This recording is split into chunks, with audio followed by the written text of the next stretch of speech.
विधानसभा के बिगुल बाज चुकल बटुए। एह बिगुल में केकर किला बाची या केकर किला ढही ई तो आवे वाला समय बताई, लेकिन मुन्ना बाबा के का होई, का उनकर किला में सेंधमारी हो जाई कि किला उनकर बाच जाई। एह किला के ढाहे खातिर एनडीए केकरा के प्रत्याशी उतारी आ के उतारी तो इनकर किला के नेस्तो नाबूद कर दी कि फिर से आपन जौन किला बचा पई है मुन्ना बाबा। यही को चर्चा करे खातिर हमनी के साथे समाज सेवा में अग्रणी भूमिका निभावे वाला साथे साथ बक्सर विधानसभा से प्रत्याशी रह चुकल रामजी सिंह जी बानी। रामजी सिंह, का लागत है रामजी बाबू, बाबा के किला ढही की बाची? भैया अभी तो एकरा पे बहुत कुछ खुल के कहे लायक नहीं है, क्योंकि और भी पार्टी से के उम्मीदवार आवता, बहुत कुछ ओकरा पर तय करी। भाजपा की करा के उम्मीदवार अपन बनावता, बसपा की करा के बनावता, जनसुराज के देता, और सब उम्मीदवार जब तय हो जाये और जातीय आंकड़ा देखला के बाद हमनी ऐसा आदमी कह सकेला कि केकर पलड़ा भारी रही, ये इतना आदमी बता सकेला। लेकिन क्योंकि बक्सर के किला जो रुआ ढाए के बाद कहता नहीं, ये बहुत आसान चीज बा। आसान बा? हाँ जी, बक्सर बहुत आसान बा। और अभी अगर कोई बहुत बड़ा ईश्वरीय कृपा उलटफेर ना हुई तो हमारा लागत है कि बक्सर बेरी मुन्ना बाबा के हाथ से जाई, इंगर विकेट गिर जाई। तो काहे गिर जी? काम हम निखन कोइले बड़ा सुनीला की खूब अरे भाई हो भाई माहौल होला भैया, माहौल होला। अगर भाजपा से कोई अच्छा उम्मीदवार आ गई, भाजपा से कोई अच्छा उम्मीदवार आ गई जहाँ जेकर आम जनमानस में विरोध मत हो, नेता भले विरोध करत लेकिन आम जनता के बीच में उनकर विरोध मत हो तो वैसा प्रत्याशी आ जाये तो इंगर किला ढह जाए, इंगर विकेट गिर जाये। वैसन प्रत्याशी और क्या भैया क्या कनिया वैसन प्रत्याशी के नजर आवता केहू बा? अब तो भाजपा ने तय करी भैया, हमने की कहला से मैंने ये जैसे बहुत प्रत्याशी की यह चर्चा होता, ऐसे तो नाम तो 42 और 45 को या उम्मीदवार बढ़न, लेकिन जो 2-3 को नाम आवता, जैसे IPS आनंद मिश्रा के नाम आवता, भाजपा युवा मोर्चा के प्रदेश अध्यक्ष रह चुकल बना, बक्सर से एक बार चुनाव भी लड़ चुकल बना प्रदीप दुबे जी। तो लगातार 10 साल से उनकर भी जब चुनाव लोग से अभी तक लगातार सक्रियता इनकर रहेला बक्सर में। कभी कभार उनकर हर जगह कभी ना कभी मतलब सक्रिय भूमिका रहा, लोगों से जुड़ाव बा। तो अगर वैसा प्रत्याशी या फिर नाम आवता सोनी बाबा के भी शायद, अगर जैसे सुने में नाम आवता तो ऐसा लोग तो हमारा लगता कि इनका किला आराम से ढह जाए। जैसे आनंद मिश्रा आ गिलन थ्रू IPS, तो हमारा लगाता जो अभी बातचीत से जो आंकड़ा मिलेला कि आराम से वो चुनाव निकाल लिहन, और प्रदीप दुबे जी भी आ गई हन, तो हमारा लगता कि किला इनका ढह जाए आराम से। तो कहावत तुहे हो गई, अगर आनंद मिश्रा के टिकट पार्टी दे दिया तो यह नु कहावत कहल जाई कि माल महाराज के मिर्जा खेले होली, जे झोरा ढोले बटुए, जे जिंदगी भर पार्टी के दरी बिछैले बा, आ उ सपना यह नु सजैले हो कि एक दिन हमरो लड़े के मिली। जी बिल्कुल भैया, लेकिन क्या करम पार्टी के तो ये हमके बक्सरे में देखा था, ये एक से एक आदमी झंडा ढो तब बुढ़ा गए, कई आदमी निकल गए, लेकिन टिकट ना मिले, कोई पैसा के दम पे आके टिकट ले लेता है। तो चल अब देखा था कि जितना अश्लील गायक बनन उस सबके टिकट मिल, कोई सांसद हो गए, कोई विधायक बने के सपना देखा था, जे स्टेज पे खोदा खोदी करता, जे स्टेज पे गलत हरकत करता, जे मैंने सार्वजनिक रूप से सब जानता उनकर चरित्र का बा, वो महिला सशक्तिकरण के बढ़ावा दे वाला पार्टी के उम्मीदवार हो जाता। तो ये तो ओकरा से तो बेहतरे बढ़न, कम से कम पढ़ा लिखा बढ़न। लेकिन बा कि जहाँ से ऐसा उम्मीदवार उतारल जाता का उजिया वो पार्टी के पास अपन वर्कर नहीं खन, या सैकड़ों ऐसा वर्कर हुई हन जे पार्टी के सिचले हुई, लेकिन ओकरा के नजरअंदाज करके और बाहरी लोगन के, जैसे कोई गायक के, कोई बाहरी लोगन के अगर टिकट मिलता तो ठीक बा,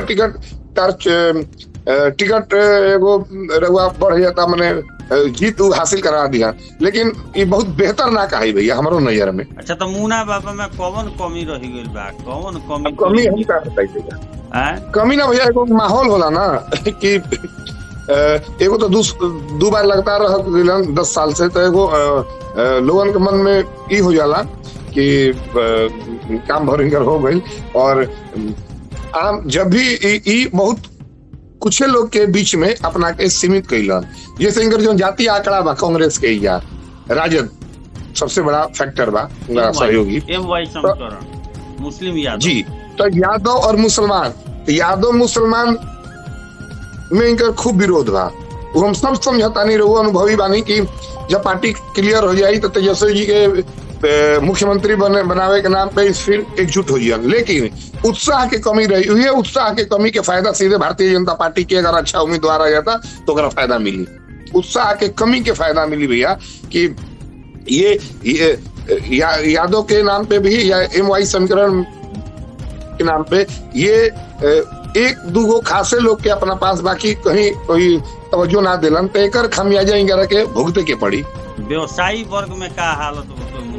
व्यवसायी वर्ग में भैया एकदम कहीं नहीं कर ये इनकरा के, जैसे हमनी के दिन भर 24 घंटा बानी या समझिए कि होल टाइमर की भूमिका में घूमी नहीं जाते, वो जो आंकड़ा निकलेला ई गलत फहमी में बना नहीं, बहुत धक्का लगी चुनाव के बाद। देख ले मरुआ से बताओ तने कि व्यवसायी वर्ग में इनकर अच्छा 2-4 गो बहुत बड़ा करोड़पति व्यवसायी के ये अपना लगे बैठा के इनकरा ई लगता कि व्यवसायी के प्रतिनिधि ही हमन, तो ऐसा नहीं। हम शुरू से भैया या हमन के काम के लिए बनी या एक रग जानता नहीं या, तो कोई बहुत बड़ा शोरूम के मालिक या एगो बड़ा कोनो बिजनेसमैन के 2-4 गो नाम के मात्रा में अपना संगे फोटो या नजदीकी दिखा के कि व्यवसायी ना, उन लोग के खुद व्यवसाय वर्ग में खूब विरोध बा। व्यवसायी खाली 2-4 वही करोड़पति बड़ा हुए व्यवसायी ना, व्यवसायी फुटपाथियों बड़ा, व्यवसायी छोटे तमाम दुकानदार बड़ा, कपड़ा से लेके बर्तन तक सब दुकानदार बड़ा। लेकिन ई व्यवसाय के नाम पे क्यों एगो दूगो बड़ा चेहरा के बैठा के गलतफहमी में बड़ा, ई गलतफहमी रिजल्ट के दिन रुआ देख ले। शहर में हमारा नहीं लागत कि थोड़ा सा भी प्रभाव रही। हर बार 3-4 हजार 5,000 वोट के अंतर रही जाला, तो इस बार का हुई? हमें कहनी भैया कि खाली प्रत्याशी क्लियर होके दिए एक बाद फिर एक खाली रुआ से बातचीत हुई और हम आंकड़ा बता दें भैया, देख ले कि अगर आसे पास रही, अगर फिर हम बताओ तनी अगर अच्छा उम्मीदवार आ गए जेकर आम जनमानस पर विरोध मत हो, नेता भले भाजपा के कथित जन प्रत्याशी बढ़ा जाए, ये लोग विरोध करा से कोनो मतलब नहीं है, काहे कि भाजपा के कोनो जितना ही चुनाव लड़त रह कोई वैसा प्रत्याशी हमारा नजर में नहीं है जेकर जनमानस में पकड़ हो, जेकर विरोध कैला से 1000, 1500, 2000 वोट एने ओने हो जाओ, ऐसा कोई प्रतिनिधि हमारा नहीं है दिखत। काहे कि जनमानस में काम कैले ही नहीं कर, वो केवल पार्टी के चापलूसी या पार्टी के ही कार्यक्रम कैले बना, इससे बहुत जनता में उनका प्रभाव नहीं है। तो कोई अच्छा उम्मीदवार अगर भारतीय जनता पार्टी दे दिला तो इनकर विकेट आसानी से एकदम गूगली जरूरत ना पड़ी, आउट हो जाए। हाँ एकदम बिल्कुल। ये बताई कि ओया का माहौल बटुए है जीविका दीदी के जो 10-10 हजार रुपया दियाइल बा, ओकर कितना असर भैया असर एक इनकार नहीं कही जा सकता। हमने के तो खूब हम ऑनलाइन करवानी है लोग महिला के, तो एकर असर जाति से हट के भी बा। महिला देखम भैया एक फायदा मिली जितने मिलो, ताकि हमने के जेकर अकाउंट में 10,000 आई है और महिला से बातचीत, जबकि जातीय समीकरण सरकार के खिलाफ में बा, लेकिन जब पैसा आई बातचीत से बुझा गया का करो सब तो हुए बा, लेकिन नीतीश तो कम से कम महिला खातिर करत तो बड़ा भावना बता देला।